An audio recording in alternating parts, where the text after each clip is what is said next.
Hi guys, welcome back to MSc. It's Charlotte, and as you can see, I'm joined with the lovely Emily. Hello. So we're going to be talking anything about A Levels and GCSEs. And as you can see, I'm joined with the lovely Emily. So what exams have you guys had? Let us know. And Emily, what have you had today?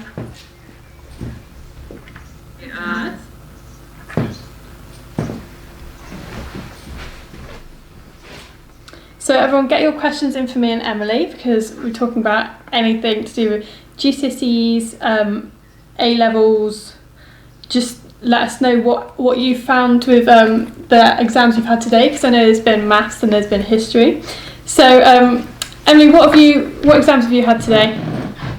Okay, so this morning I had biology with AQA. It was my first paper. Ooh. And then after, in the evening, I had paper 2 for geography. Oh wow. So 2 exams in one day. Oh gosh, how did you find that then? Honestly, it was just really draining and my hand ached by the end of the day. Oh yeah, I'm not surprised. Yeah. How many exams have you got left then? I need to count, wait. I think I have like 5 or 6 left now. Oh, that's good. Yeah. Yeah, so everyone get your questions in, because we'll be live until 8 p.m. So,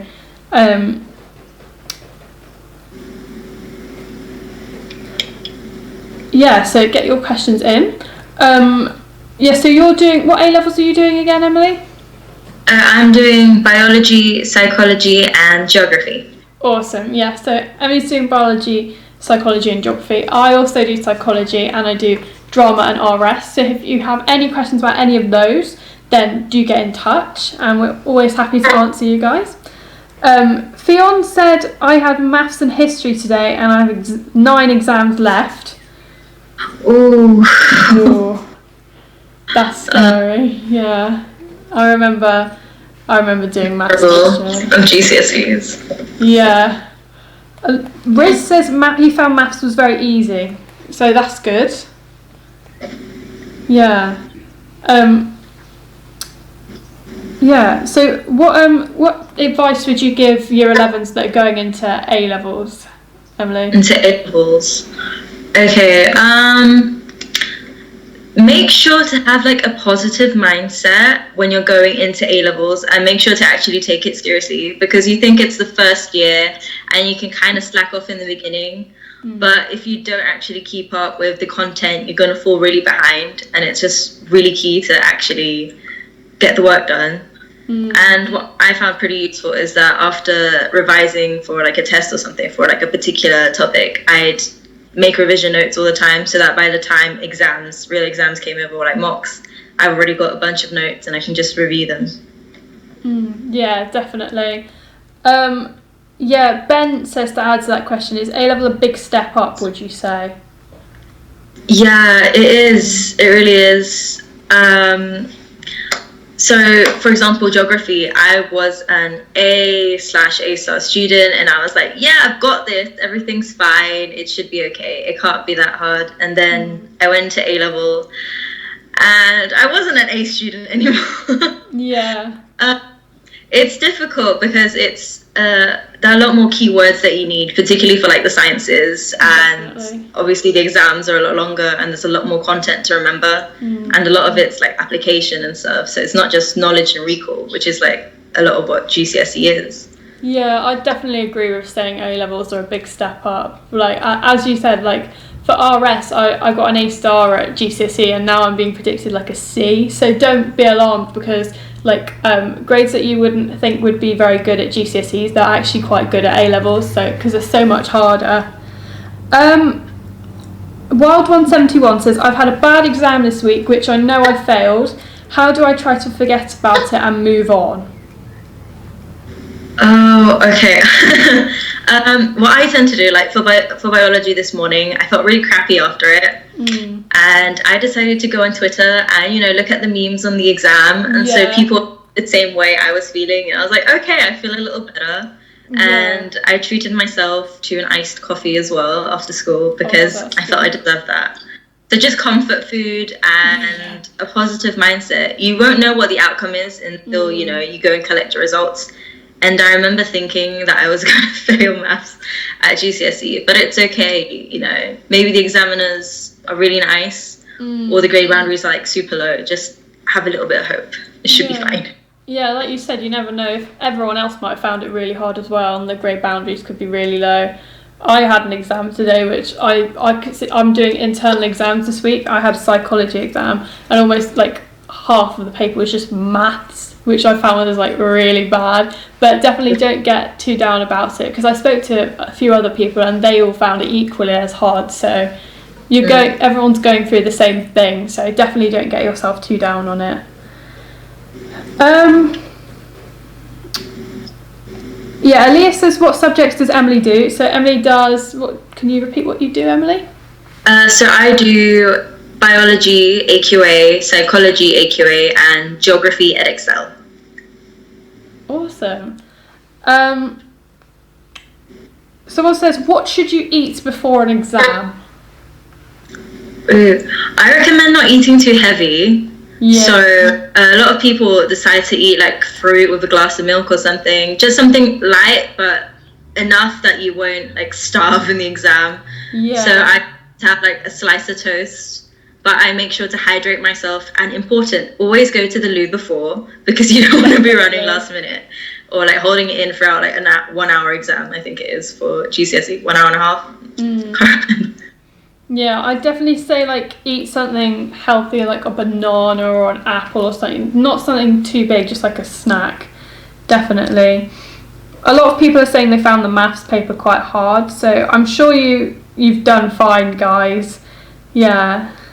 It should be okay. Like I know it was hard. I think I did the 1 to 9. I think I was like the first year to do the 1 to 9. I remember sitting that exam and almost crying, opening and just seeing the dodgiest triangles with like vectors and stuff everywhere.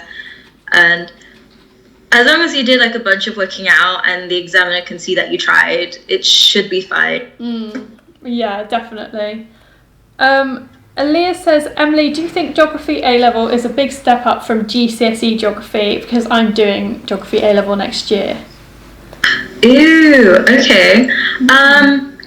So I was looking at some of the new GCSE books. So it's actually, the good thing about you doing the new GCSEs is that it's a lot easier to adapt to the new A-Level. It shouldn't be as hard. Like for me, it was the old spec. So it was just like, oh, know your case studies and you'll be fine. But I think you should be fine, like with the new. It's not that big of a step up. It's just a lot of content. And a lot of it you have to like apply and then evaluate. Like there's just structures to learn really, but it should be fine. Yeah, definitely.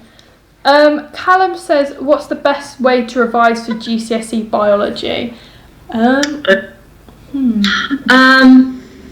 First of all, I would probably find out what kind of learner I am. I know teachers probably tell you this all the time and it gets a bit boring, but there's people who like to learn visually and auditory, so they like saying it out loud, which is what I love doing. So I like to say things out loud and rehearse stuff with my friends, and that way I remember it when I'm in the exam.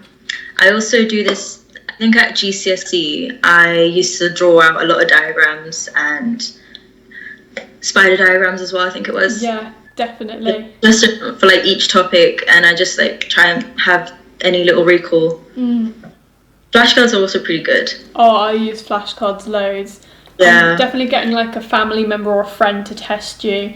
Like like Emily said, I really like mind maps and spider diagrams. Absolutely amazing for biology, I found, because it's quite a content heavy subject. Yeah. And then definitely if you're, because I'm an auditory learner as well, so what I did was I like did a voice memo of some like key terms that I was stuck on, and then like if you're going anywhere like walking to school, you can listen to it and definitely like rehearse that before your exam. I found that very, very helpful.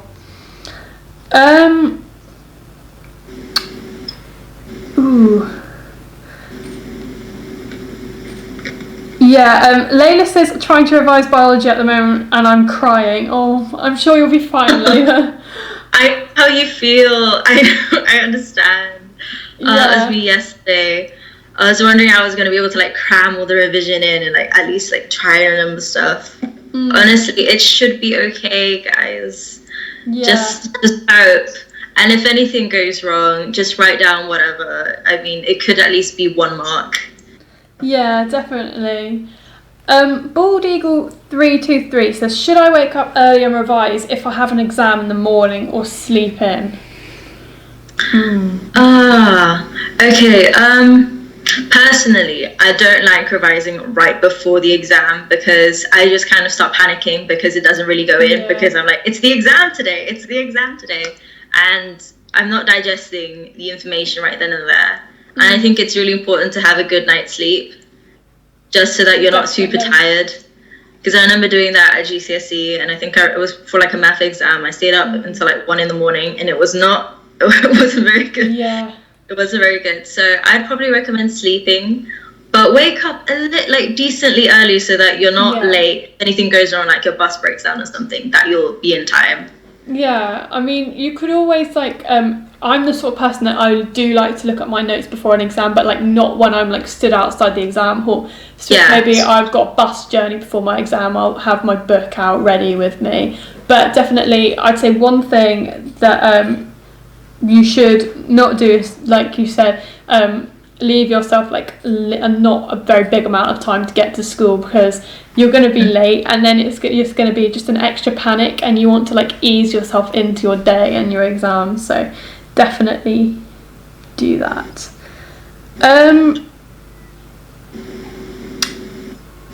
Fionn says, is anyone doing German for A level?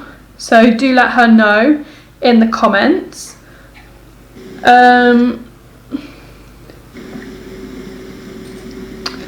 Any tips for English GCSE? Okay. I don't know what paper this is. I think it's not poetry. No. Okay. So is it English language? Yes, it's English language is tomorrow. Okay, English language. Paper 2. Okay. What I decided to do in English language, because they ask you to write something on like a bit like, on a particular subject, so I'd make sure to try not and make it really basic. So sometimes people tend to do this thing and like, oh, and she woke up, it was all a dream. Yeah. Don't use things like that. The examiner wants to see something new, and make sure you use a range of vocabulary, but don't force it. Just don't force it a bit too much. Make sure you actually know the words you're using. Yeah, so, exactly. Yeah. Layla says, with biology, what is a key difference between GCSE and the A level? Okay. The math would probably have to be it's really different. It's really, really different. There's so much that's different. It's just the fact that you go into so much detail about everything, but it's just really content heavy. And I think it's at A level, it really focuses on application. So you may have the knowledge down to a T and everything, but it's like when you actually do your exam, you have to be able to apply that knowledge. There's like some stuff that's thrown at you that you don't expect. And yeah, especially with EQA.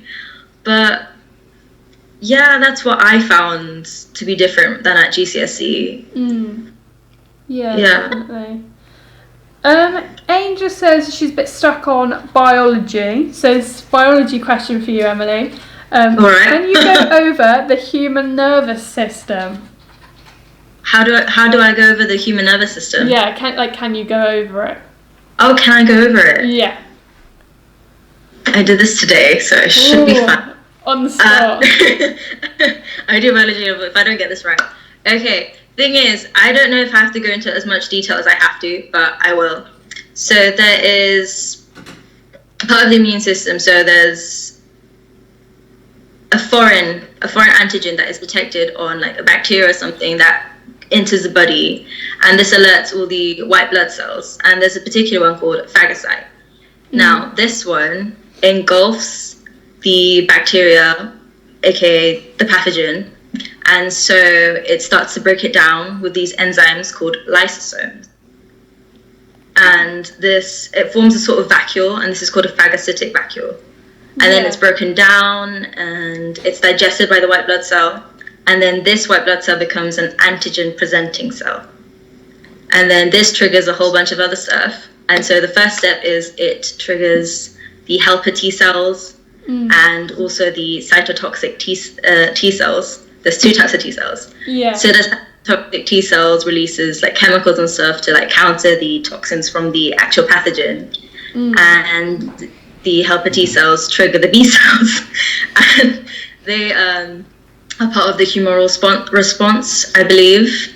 And then once you find a complementary complementary antigen to that helper T cell,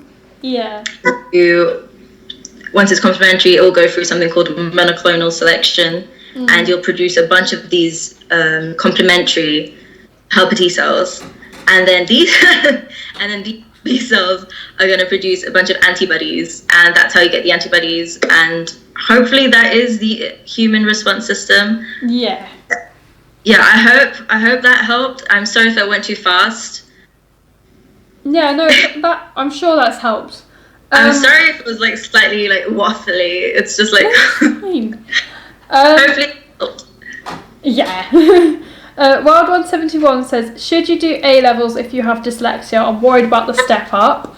I'd definitely say go for it, because it's definitely worth a shot. There's a lot of things that this is probably gonna be something you need to overcome for your A levels, but I definitely say that it just will make you prouder of what you've achieved at the end of the line. And definitely make sure you have the right support system in place at school. So, yeah, definitely do that. Have you got anything to add, Emily? Yeah, I think so. It's like definitely worth a shot, and obviously it's good. It's going to be something challenging for you. I can only imagine how challenging it is, and if there's a particular subject that really inspires you and that you really want to do, that shouldn't stop you. And as long as there's people there to support you and help you, and you just retain a positive mindset, the stuff that you're going to reap at the end, and when you actually get to your A levels and you get those grades, I can imagine you're going to be like super happy and elated, and you'll be proud of yourself at the end. Exactly. And you got to think this is a challenge that like a lot of people won't have, and yes, it's going to be difficult, but you've got to think, if you're the type that is more like an arty person, or a person that's better at like DT or something, you can pick your subjects, so you can pick stuff that is suited to you, and you can also go to college and do something like that. So you just got to figure out what the right path is for you, because you can also at A levels you can pick what subjects you want to do. So if you're an artist, you can really go for the subjects that you like, and it'll be a lot better than at GCSEs whereas you're doing all the subjects you find really hard. So I'd definitely say that. I believe you also get extra time, so it should be fine. Yeah, I get extra time as well, and that's definitely a help. Yeah. Someone says, how flexible is sixth form? That depends really on like the actual sixth form itself. So for example, if you were to compare like colleges and sixth forms, I'd probably say colleges are a lot more flexible, because you only have to go in for your lessons. But at sixth form, you have to be there in the morning for like registration and stuff. This is like referencing I don't know if this is like how all sixth forms are. But if by flexible you mean if you can like leave and come in whenever you want to, I wouldn't say they're that flexible. But they do provide things like study time, and you can leave at some point. There are like some days given to me. Like for exams, I was given a leavers week, so I didn't have to come into school at all. I could just come in whenever I wanted. So yeah, they are flexible when they need to be, but personally I actually prefer the structure they give me, because that way I'm actually doing work and I'm not like asleep until like 10 and dashing off to my lesson. Yeah, definitely. And I'll also say, like, compared to GCSEs, some days at my sixth form anyway, you're allowed to go home early. But I definitely say that free periods they give you, like you were saying about study periods, I find that that's quite good, because you get to Whereas at school, if you at GCSEs and you have a lesson every single minute of the day except lunch and break time, it's a lot better because you can like sort of get your homework done, do some independent studying, and look over stuff you're confused about. So yeah, that's definitely useful. A lot of people say that they're thinking of doing German for A Levels, so that's quite cool. I definitely recommend that because it's very cool. I really enjoyed that at GCSE. Yeah, Wild One says I really enjoy German, but I'm really worried about hating it if it gets massively harder. Yeah, I definitely say don't think about that too much. Yeah. I think definitely focus on, you've got to pick the A levels that you're really going to enjoy and something that you're going to be passionate with. If that's a concern for you, definitely think about go over your school will give you like a sheet of what you're going to be covering, so definitely check if the topics appeal to you and definitely look through each subject. Yeah. Okay guys, get your final questions in because we're going to be wrapping up in a minute. Definitely say good luck to everyone that is doing exams this week. You're going to absolutely smash it. And I know there's a lot of you that are going to be really nervous. Yeah, fingers crossed. And there's a lot of you that are going to be really nervous. But if you think about it, we're all in the same boat. We're all going to do great, I'm sure. Yeah, I have my psychology tomorrow, so that's fun. Oh, good luck. Good luck. Good luck, everyone. Yeah, honestly. Good luck, everyone. We'll do well. We'll do fine. Yeah, definitely. I'm just going to ask this final question and then I'm going to leave. But Lauren says, how can I continue to learn a language in college even though I'm not taking it? Just done GCSE French. I want to learn it, but I also don't want to go as far as to take it at college. Well, I guess you can learn it in your own time. There's things like online courses, and definitely. I think there was this app called Babbel. I'm not really sure, but yeah, I don't know. I definitely say there's apps like Quizlet and Duolingo, which you can especially Duolingo, you can do it for. They'll give you a reminder to do your daily bit of French or your daily bit of German, and so you can keep it up that way. So I definitely recommend doing that. Yeah, and there's always time at sixth form at some point to be able to, go back and do your own kind of hobbies. So you could, learn French or go over like stuff in, the time. There is still time. Like I remember I would sometimes occasionally do art because I wanted to, even though I had like stuff to do. Yeah. So there's time to do things. You still have fun at sixth form. Yeah, definitely. Well, thank you for joining me, Emily. It's been lovely talking to you. Thank you everyone for getting your comments in. It's been really great to hear about your days and everything. Good luck with exams if you've got them tomorrow or coming up. Okay, thank you everyone. Bye. Thank you.